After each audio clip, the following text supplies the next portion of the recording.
जरा कल्पना कीजिए कि कोई अपनी कमाई का हर 100 रुपया हाथ में लेता है और उसमें से 99 रुपए किसी गुल्लक में डाल देता है और सिर्फ 1 रुपए में, मतलब लिटरली 1 रुपए में अपनी पूरी जिंदगी गुजारने की कोशिश करता है। सुनने में तो ये किसी साई-फाई फिल्म का प्लॉट लगता है। एग्जैक्टली। या फिर गणित का कोई असंभव सा सवाल।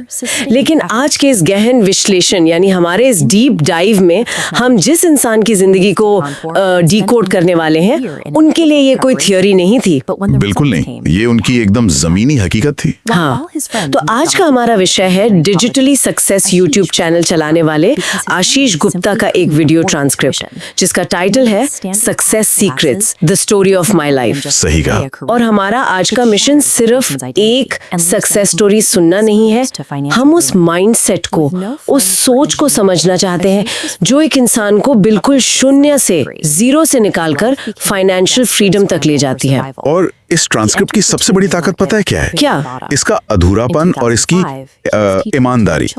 अमूमन जब लोग अपनी सफलता की कहानी सुनाते हैं तो वो अपनी गलतियों को भी एक बहुत ही स्मार्ट चॉइस की तरह प्रेजेंट करते हैं। ओ हाँ बिल्कुल, मैं फेल हुआ क्योंकि मुझे कुछ बड़ा करना था टाइप। एग्जैक्टली। लेकिन यहाँ एक 27 साल का लड़का खुलेआम अपनी एकेडमिक फेलियर्स, अपने डिप्रेशंस और यहाँ तक कि अपनी बहुत ही बेवकूफाना फाइनेंशियल गलतियों को वैसे ही रख रहा है जैसी वो असल में थी। ये सच में बहुत रेयर है। तो चलिए इसको थोड़ा गहराई से समझते हैं।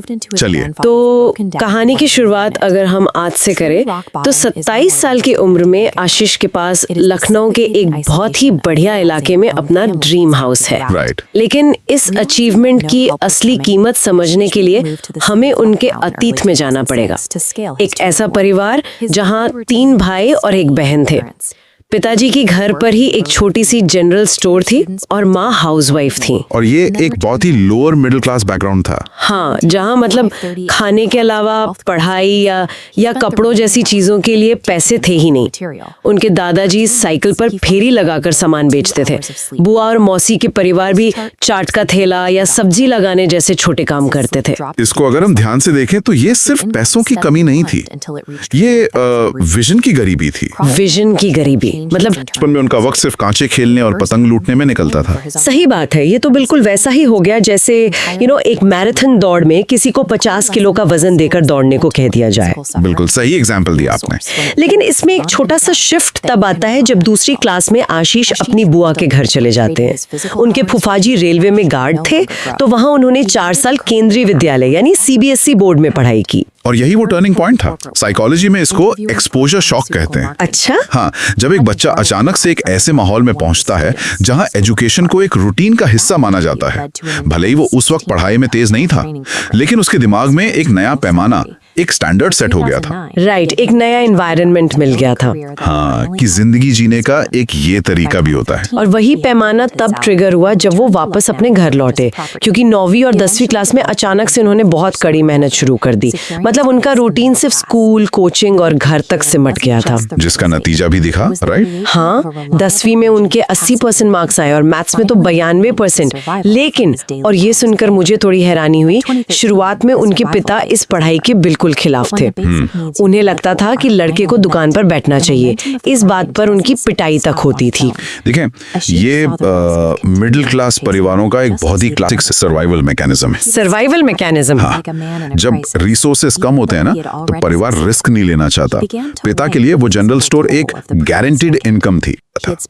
वही भ्रम जिसकी वजह से IIT का सपना टूटा। एग्जैक्टली। क्योंकि 11वीं और 12वीं के बाद जब उन्होंने IIT से इंजीनियरिंग करने का सोचा, तो पिता ने किसी तरह पैसे जुटाकर उन्हें कानपुर भेज दिया। पर कानपुर की कोचिंग में उन्हें कुछ समझ ही नहीं आया। क्योंकि मेहनत करना ही काफी नहीं होता ना। वही मैं सोच रही थी, हम तो हमेशा सुनते हैं कि जुनून और मेहनत हो तो इंसान कुछ भी कर सकता है। तो फिर कानपुर में क्या हुआ? देखिए, मेहनत एक इंजन की तरह है, पर उसको दिशा देने के लिए स्टीयरिंग व्हील चाहिए होता है। और यहाँ वो स्टीयरिंग व्हील थी उनकी कंसेप्चुअल अंडरस्टैंडिंग, मतलब बेसिक कॉन्सेप्ट्स। हाँ, 10वीं और 12वीं में उन्होंने जो नंबर लाए थे वो रोट लर्निंग यानी रटने की शिक्षा का नतीजा थे। ओह, जिसे हम रट्टा मारना थे। बिल्कुल। आप पैटर्न रट के बोर्ड एग्जाम टॉप कर सकते हैं, पर आईआईटी जैसे एग्जाम्स आपके बेसिक्स टेस्ट करते हैं। जब बेसिक्स ही वीक हो तो सपने कितनी आसानी से ढह जाते हैं। ये उसका एक परफेक्ट एग्जाम्पल है। और जब ये सपना ढहा ना, तो इसने पूरी फैमिली को तोड़ दिया। सिलेक्शन नहीं हुआ, घर में भारी झगड़े होने लगे, फैमिली ने आगे पढ़ाने से साफ मना कर दिया। सपोर्ट सिस्टम बिल्कुल खत्म हो गया। हाँ, और आशीष डिप्रेशन में चले गए। वो पिता की दुकान के ऊपर वाले कमरे में अकेले रहने लगे। लेकिन यहाँ पर सिचुएशन सच में बहुत इंटरेस्टिंग हो जाती है। हाँ, वो एक इंसिडेंट जिसे मैं टूथपेस्ट मोमेंट कह रही हूँ। एक दिन वो पिता की दुकान से ब्रश करने के लिए बस एक टूथपेस्ट उठा लाए, और इस पर पिता ने उन्हें इतना सुनाया, इतना जलील किया कि आशीष ने उस दिन तुरंत घर छोड़ दिया। वो अपने दादा दादी के पास शिफ्ट हो गए और कसम खाई कि अब किसी से एक पैसा नहीं लेंगे। मुझे समझ नहीं आता, इतने बड़े झगड़े हुए आईआईटी को लेकर, पर आखिर में एक छोटे से टूथपेस्ट ने उन्हें घर छोड़ने पर मजबूर कर दिया। इसको साइकोलॉजी में the straw that broke the camel's back कहते हैं। मतलब आखिरी तिनका जिसने ऊंट की कमर तोड़ दी। बिल्कुल। वो टूथपेस्ट असल में कोई टूथपेस्ट नहीं था, वो उनकी निर्भरता यानी डिपेंडेंसी का सबसे नंगा सच था। Oh wow. पिता का गुस्सा उस पेस्ट के लिए नहीं था, वो उस फ्रस्ट्रेशन का हिस्सा था जो आशीष की नाकामी से पैदा हुआ था। और आशीष के लिए वो दांत एक अलार्म बेल थी कि अब मैं इनके पैसों पर और नहीं पल सकता। हाँ, उस छोटी सी घटना ने उनके आत्मसम्मान को इतनी बुरी तरह झंझोरा कि वो एक झटके में सर्वाइवल मोड में आ गए। स्वावलंबन या सेल्फ रिलायंस उनका नया लक्ष्य बन गया। और सर्वाइवल मोड की रियलिटी कितनी हार्श होती है। घर छोड़ने के बाद उन्होंने मोहल्ले के बच्चों को पढ़ाना शुरू किया। पहला ट्यूशन 50 रुपए में 2 बच्चों का। 50 रुपए? हाँ, और इसी चक्कर में पैसे कमाने के प्रेशर में वो अपने खुद के बीएससी फर्स्ट ईयर के मैथ्स एग्जाम में फेल हो गए। उनकी बैक आ गई। यहाँ हम मैस्लोज हायरार्की ऑफ नीड्स को बिल्कुल प्रैक्टिकली होते हुए देख सकते हैं। हाँ, जहाँ सबसे पहले बेसिक नीड्स आती हैं। Exactly. जब रोटी और छत ही सिक्योर नहीं है तो एक इंसान डिग्री या करियर के बारे में कैसे सोच सकता है। इसलिए उन्होंने इजी नोट से पढ़कर किसी तरह बस एग्जाम पास किया, बस सिस्टम में बने रहने के लिए। और देखिए, इसी सर्वाइवल की पराकाष्ठा लखनऊ में दिखती है। बीएससी सेकेंड ईयर के एग्जाम से ठीक 8 हफ्ते पहले वो ज्यादा पैसे कमाने लखनऊ आ गए। एक नई जगह, बिना किसी बैकअप के। हाँ, एक ट्यूशन ब्यूरो ज्वाइन किया जो 50% एडवांस लेता था। उनका रूटीन सुनिए, 10 से 15 किलोमीटर साइकिल चलाना, रात 1:30 बजे सोना और सुबह 5 बजे फिर उठ जाना। बाप रे, ये फिजिकली बहुत एग्जॉस्टिंग है। और सबसे क्रेजी बात, वो खुद बीएससी सेकेंड ईयर में थे और एक एमबीए और बीकॉम थर्ड ईयर के स्टूडेंट को मैथ्स पढ़ा रहे थे। अपने से सीनियर को पढ़ाने का ये कॉन्फिडेंस कहाँ से आता है? देखिए, जब इंसान के पास खोने को कुछ नहीं होता ना, तो उसके रिस्क लेने का पैमाना बदल जाता है। ये सिर्फ कॉन्फिडेंस नहीं था, ये भूख थी, सर्वाइवल था। पर इसी भूख में उन्होंने गलत दांव भी खेला। आप उस बाइक की बात कर रही हैं। हाँ, वो हीरो पुच। समय बचाने के लिए उन्होंने 300 रुपए में एक पुरानी हीरो पुच खरीदी और 3-4 हजार उसकी रिपेयर में लगा दिए, लेकिन वो चली ही नहीं।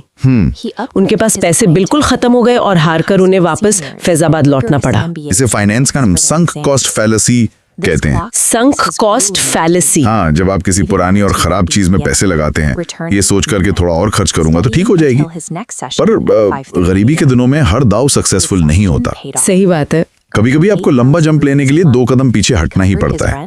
उनका फैजाबाद वापस जाना वैसा ही था। और वो लंबा जंप उन्होंने जल्दी ही लिया भी। बीएससी थर्ड ईयर में उन्हें समझ आ गया था कि ट्यूशंस में जुनून है, पर इकोनॉमिक स्टेबिलिटी नहीं है। राइट। एक परमानेंट करियर चाहिए था। बिल्कुल। तो उन्होंने दैनिक जागरण में एक मेडिकल रिप्रेजेंटेटिव यानी एमआर की नौकरी का एड देखा, इंटरव्यू दिया और सिलेक्ट हो गए। दिल्ली में 7,000 रुपए की सैलरी पर। ये उनके करियर का बहुत बड़ा प्रोफेशनल पिवट था। एकदम से टीचिंग से सीधा कॉर्पोरेट वर्ल्ड। देखिए, इसे हम स्किल ट्रांसफर कहते हैं। आशीष ने ट्यूशन पढ़ाते वक्त मेहनत करना, घंटों सफर करना और लोगों से डील करना सीख लिया था। वही स्किल्स एमएनसी की फील्ड में काम आए। हाँ, मतलब रास्ता ब्लॉक हुआ तो नया रास्ता बना लिया, बिल्कुल किसी बहती नदी की तरह। एग्जैक्टली। उनकी एडेप्टेबिलिटी कमाल की थी। और इसके बाद उन्होंने पीछे मुड़कर नहीं देखा। चंडीगढ़ में दुनिया की नंबर 1 एमएनसी में गए, फिर अकेलेपन से बचने के लिए लखनऊ ट्रांसफर लिया। और फिर आता है उनकी लाइफ का सबसे हार्डकोर फेज, जिसका जिक्र मैं शुरू में कर रही थी, वो 99% सेविंग्स का फॉर्मूला। मतलब 100 रुपए कमाए तो 99 रुपए बचाकर लोन चुकाना और सिर्फ 1 रुपए में खुद का गुजारा करना। मैं सोच रही हूँ कि कोई इंसान प्रैक्टिकली ये कैसे कर सकता है। ये नॉर्मल फाइनेंशियल प्लानिंग नहीं है, ये एक्चुअली पॉवर्टी का ट्रॉमा रिस्पॉन्स है। Trauma response. जब आपने अपनी लाइफ में इतनी इनसिक्योरिटी देखी हो तो आप एकदम एक्सट्रीम कंट्रोल चाहते हैं। आशीष ने अपना आज कुर्बान कर दिया बस अपना कल सिक्योर करने के लिए, और उसका असर उनकी हेल्थ पर भी पड़ा। जॉब के दौरान उन्होंने अपनी हेल्थ को कम्प्लीटली इग्नोर किया, बीमार भी पड़े, पर फाइनली जब उन्होंने अपना घर खरीद लिया और फाइनेंशियली फ्री हो गए तो उनका पूरा फोकस ही बदल गया। कैसे? पैसा और घर मिलने के बाद अब वो यूट्यूब चैनल चला रहे हैं, एंटरप्रेन्योरशिप पर ध्यान दे रहे हैं, अपनी हेल्थ, फिटनेस, यहाँ तक कि डांसिंग और सिंगिंग जैसे पुराने शौक पूरे कर रहे हैं। फिर से वही मैस्लोज हायरार्की वाली बात आ गई। अच्छा, कैसे? जब आपकी बेसिक नीड्स और सिक्योरिटी नीड्स पूरी हो जाती हैं, तभी इंसान सेल्फ एक्चुअलाइजेशन यानी आत्मबोध की तरफ बढ़ता है। तभी वो अपने शौक और हायर गोल्स के बारे में सोच पाता है। बिल्कुल। उन्होंने वीडियो के एंड में एक बहुत अच्छी बात कही है कि जिंदगी में असली सफलता ये नहीं है कि आपने अपने लिए कितना पैसा कमाया, बल्कि ये है कि आपने समाज, अपने माँ बाप और देश के लिए क्या किया। पर मेरा एक सवाल है, क्या फाइनेंशियल सिक्योरिटी के बिना इन बड़े मकसद के बारे में सोचना प्रैक्टिकल था? बिल्कुल नहीं। आप खाली पेट समाज कल्याण नहीं कर सकते हैं। उन्होंने पहले अपना बेस स्ट्रॉन्ग किया, फाइनेंशियल आजादी हासिल की, और तब जाकर उनके पास ये सोचने का प्रिविलेज आया कि वो दूसरों को क्या वापस दे सकते हैं। सही कहा आपने। तो अगर हम इस पूरे विश्लेषण को समेटें, ये कहानी सिर्फ एक आम लड़के के अमीर बनने की नहीं है। ये कहानी है IIT की नाकामी, उस हीरो पुच जैसी गलती और उन सारे अपमानों को एक फ्यूल की तरह यूज करके आगे बढ़ने की। और सबसे बड़ा लेसन यही है कि सक्सेस कोई एक दिन का इवेंट नहीं होता, ये ऐसे ही छोटे छोटे स्ट्रगल्स से मिलकर बनता है। और इस डिस्कशन को खटों घलते हुए सुनने वालों के लिए एक सवाल छोड़ते हैं। हम सभी की जिंदगी में कोई ना कोई ऐसा पल जरूर आता है, एक ऐसा टूथपेस्ट मोमेंट जो हमें हमारे कंफर्ट जोन से बाहर फेंक देता है। तो क्या किसी ने भी अपनी जिंदगी के उस पल को पहचाना है जिसने उनका पूरा रास्ता बदल दिया, या शायद किसी को अभी भी उस झटके का इंतजार है? सोचिएगा जरूर। बहुत ही डीप थॉट है। तो आज के इस डीप डाइव में बस इतना ही। इस सोर्स पर हमारी ये गहराई से चर्चा यहीं खत्म होती है। फिर मिलेंगे। अपना ध्यान